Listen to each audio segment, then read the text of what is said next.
Hi. So continuing the theme of employee experience, and in my last two videos I explored the cost of not addressing the employee experience, which is astronomical. And in my last video, as in this one, I'm asking, can you afford to ignore it?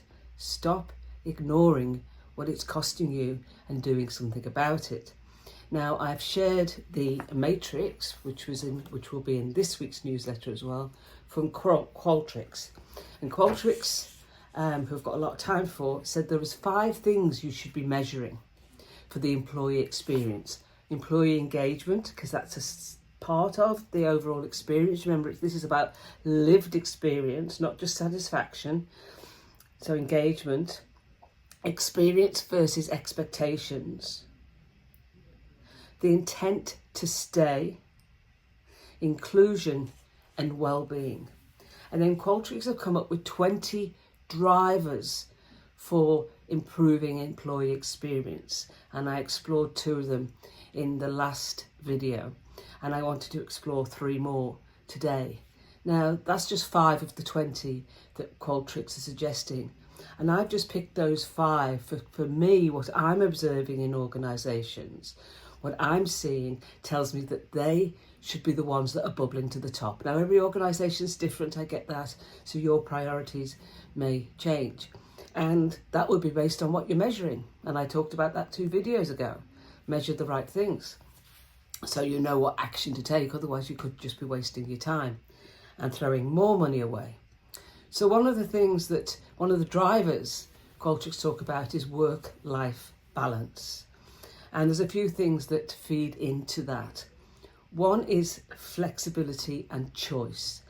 Every employee should have the choice, if they can. Some jobs don't allow it. If the job allows it, they should have the choice to work from where they want, when they want, how they want. Even workers who have to be in a particular location at a particular time due to the nature of the job should be given the flexibility to wrap their work life around their personal life rather than the other way around. Give people a balance. If they need to pick up kids or drop kids off or go to medical appointments, find the ways to allow them to do that at a time that suits. Work with people. And ADP did some research this year and just released a report called People at Work.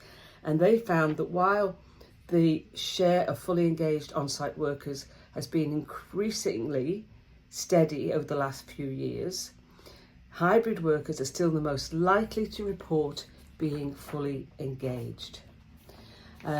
So that proves to us that, given the choice, whether we work in an office, whether we work remotely, it's a choice. It's not binary. It's not you must be in 3 days a week. You choose what days you go in the office. You choose when it makes sense to do so. You choose when you go in to join the rest of your team. You choose when you go in to collaborate. You do not go in to do Zoom calls all day that you could have done working from home if that was your choice.